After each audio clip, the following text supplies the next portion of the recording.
But I want to talk about the idea and the implications of the nature of man and the image of God that God's put on us. I think that one of the biggest problems that I see in the church today is that a lot of people really don't really truly understand their real identity in Jesus Christ.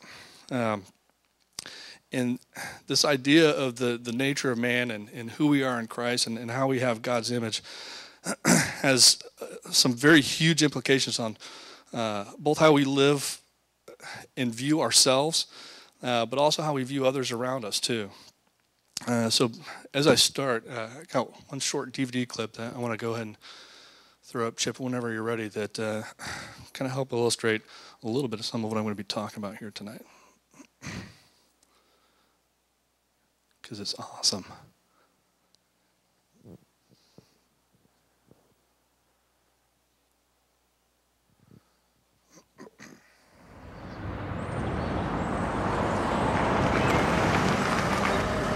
You drive up.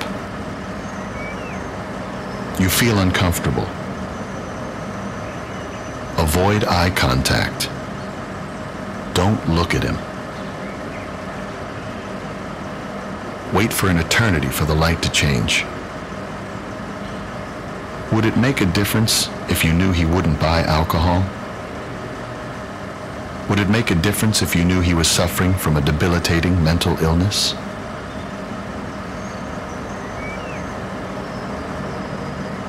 Would it make a difference if you knew he wanted a job? Look at him. Look into his eyes.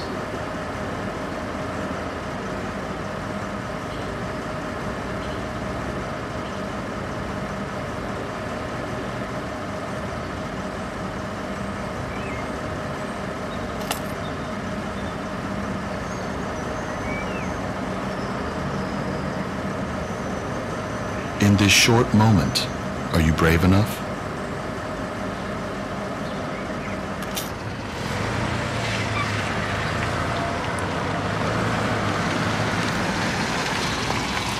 What if he was God's son?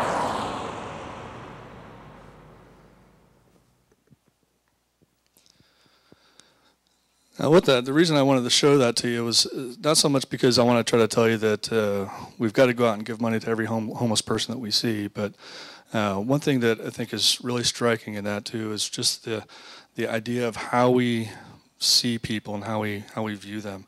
I think that last statement of "What if he was God's son" is a pretty powerful statement, especially in particular in light of what I'm going to be talking about and how God has placed His image in each and every single one of us. As I talk about this, I want to start off talking about the nature of man first, more than anything else, and kind of clear up some ideas. There's some incorrect views regarding the nature of man. And we'll talk about each of these views. Each of them, actually have some validity and some strengths to them, some truth to them. But there are some problems with a lot of these views as well. And it's important to understand these incorrect views as well, so that we can really truly get a hold of what the truth is about our nature. The first view I want to talk about is man as a machine. What's happened over time, particularly the last couple hundred years too, with a lot of technological advances, these technological advances have really forced people into specialties. So these days we have people, we've got doctors, we've got lawyers, everybody really specializes in something, okay? Even if you're a doctor or a lawyer or something like that too, we have doctors that specialize in specific areas. There are very few doctors out there that are just kind of generalists and know everything there is to know about all areas. So they specialize in different areas. So we have doctors that specialize in ear, nose, throat. We have doctors that specialize in feet and skin. And my son is diabetic, so he sees an endocrinologist who specializes in things that related to his diabetes and stuff. So we've grown, because of technology and stuff like that too, we've grown into the space where we've got more specialization than anything else, because We focus and concentrate on specific areas of knowledge. And when a society's organization is based on the specialization, people tend to be identified more by what they do than what they are. Some of the truth that's in this view is that God did create us all to fulfill various functions.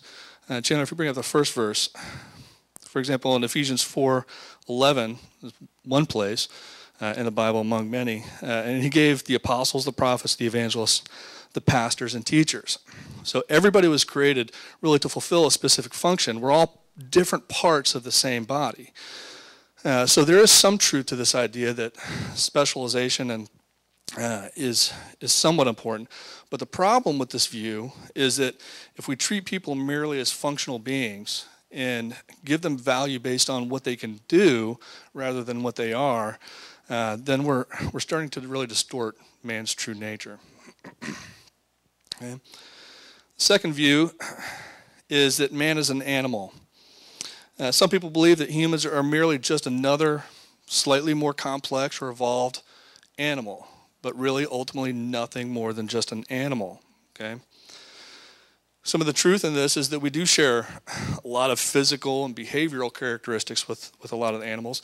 And I think it's because we share so many characteristics with certain animals that some people believe that this is all we are, that we're simply more complex animals. But part of the problem with this view is if you look really closely at some of the differences between humans and animals, one of the big differences is our ability to go to more extremes, particularly in goodness and in cruelty or evil. Okay,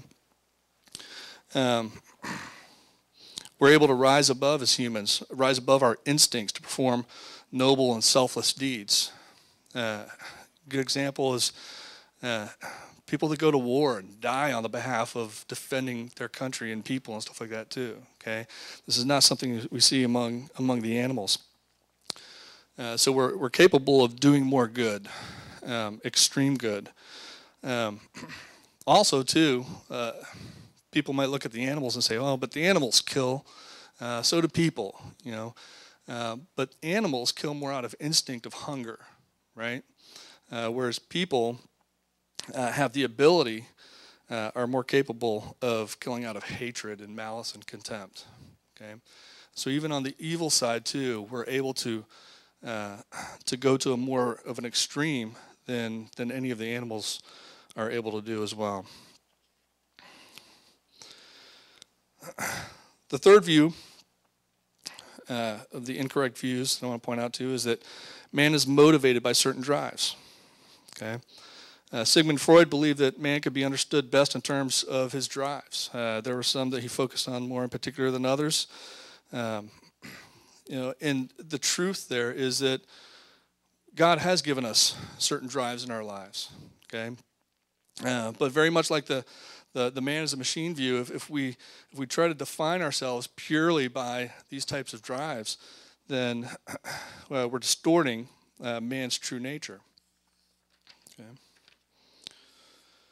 The fourth view is then man is a producer of goods. And this view comes from a communist perspective that says man's most important needs are things like food, clothing, and shelter. And if these needs are being met, then he would lead a full and meaningful life. So meaning is found around our ability to work and produce goods. Okay? And in extreme cases, you even look at the flag of China. Communist China. It has what on it? Everybody know? I think we have one. Do we have one up here? Where is it? What's on the flag of China up there? 5 stars. I think there's one too that's got a sickle and a hammer or something like that on it too, doesn't it? Thank you, Jacob. Yeah, and you guys are familiar with that imagery and stuff like that too for China, so. And those are the symbols of work, right? Because their entire system of government and way of life is built around this idea that people are producers of goods. Okay. In fact, Communist nations even look at religion as being a distraction, if you will, because it's something that pulls us away from the idea that we have value from somewhere else and not value from being a producer of goods. And if we're not producing goods, then we're not being able to contribute to society. So therefore, we have little value. And you can go some extremes with this view and stuff like that as well too, to really get into how they deal with people that do not produce goods and stuff like that too as well. But there is some truth still even in this view as well. And Chandler, if you go ahead and put up the next verse I've got too.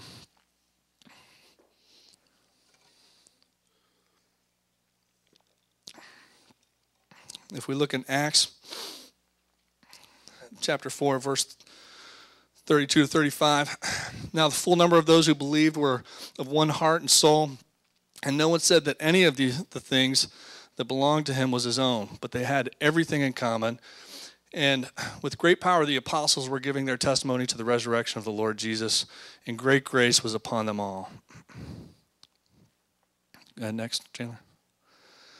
There was not a needy person among them, for as many were owners of lands or houses, sold them and brought the proceeds of what was sold and laid it out at the apostles' feet, and it was distributed to each as any had need. Now, I think a lot of the focus of something like this is not so much that the side that people are supposed to sell everything they've got and put in and become a part of that community like that too. But there's a selflessness in there, but there's also an idea too that the Christian community really took care of itself as well, right? And that nobody had needs within the community because we took care of each other's needs. So part of the truth that we see in an idea like this too is that the Christian community is built on the idea that we take care of each other's needs. But the problem with this view is that man is a producer of goods, is that it states that man is not valuable in himself, but only as long as he is a productive worker for the state. If he is not a productive worker for the state, then he has no value. Okay. The next view is that man is an accident of nature. Okay. And this states that man is just purely an accident. Okay.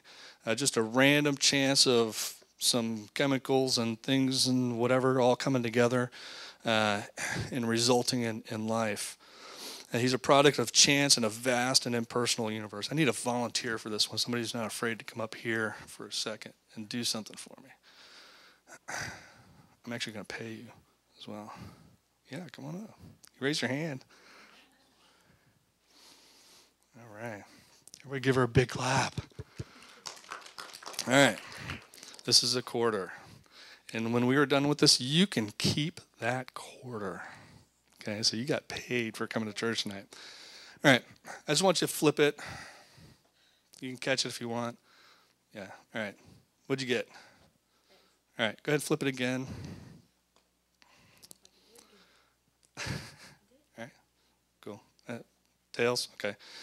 Go ahead and keep flipping that for a couple minutes. All right. Oh, that's great. It's fine if it lands on the ground. What was it, though? Heads. Awesome. Great. Cool. Yeah.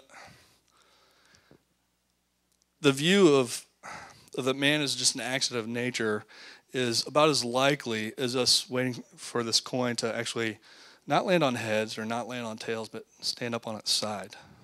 Okay? So keep flipping it for a couple minutes and let me know if it ever just lands standing up straight up on its side or anything.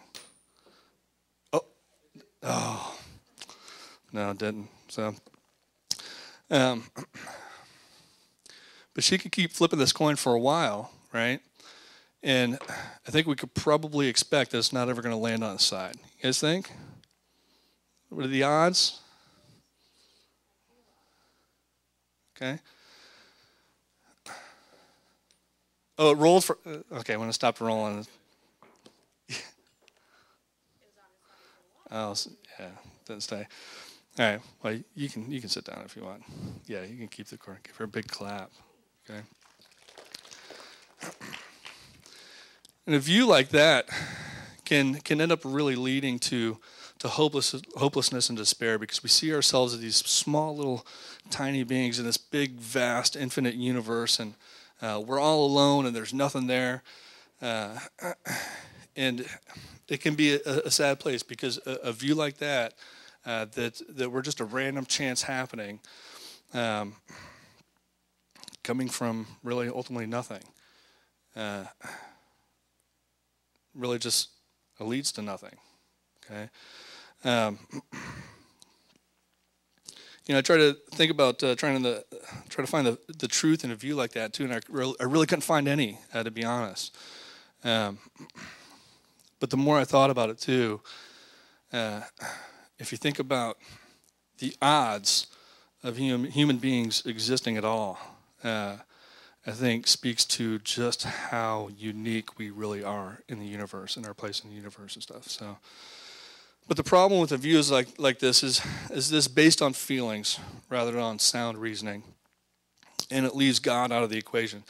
Go ahead and put up the next verse, Chandler. Psalm 14:1 says that a fool in his heart says there is no God. We don't have to read the rest of it, because the first part there is really the key. The fool in his heart says there is no God. And when you leave God out of the equation like that, it tends to be, as just the scripture states here, that it's a heart thing. It's an emotional thing.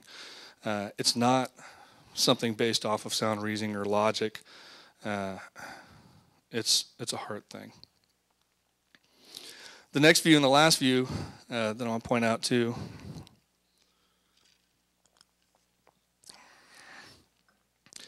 is that man is existential. And where the accident of nature view that we just talked about really leaves no room for hope or meaning, there's some people who believe that we need to have a higher standard in order to overcome the sense of helplessness, okay, or hopelessness. But while leaving God out of the equation still, they move to create our own values from which to live by. So these are the people that say, you see a relativism start to come in with this point of view that, you know what, I'm going to determine what's right for my life. Right? I'm going to determine the values that I'm going to live by. And you know what, Mike, you might have your own values too. And they may be different from mine. That's okay, because they're your values. All right? So I'm going to have my values. I'm going to be over here with my values. You can stay over there with your values, and that's cool. But my values help me to give me hope and purpose for my life. The problem with that too is that there ends up being no standard for the values. And when I say my values are mine, and that's cool with me, but your values are cool too, but go ahead and keep your values to yourself over there. What happens is that we tend to separate ourselves from community. You know, there is some truth in this view, though, that they correctly observe that the people with no hope tend to live carelessly and without any sense of responsibility. So if I don't have some kind of guiding principles in my life, it's just random chaos, and that's bad for all of us as society and culture and stuff, okay? They're also correct in thinking that man is a free and responsible being. We have been given a will and an ability to determine how we live our lives. Okay? But the problem with this view is that it results in an extreme individualism, and it makes living in community nearly impossible. Because I can never really be in a community with Mike if he's got morals and stuff that are very different than mine, and and it conflicts with my view of how we should live. So we're never really able to come together in community with each other. So those are some of the different views, incorrect views on the nature of man. And each one of them by themselves does have some truth, a nugget of truth, and some strength about them too, but each one leaves out some really, really important stuff.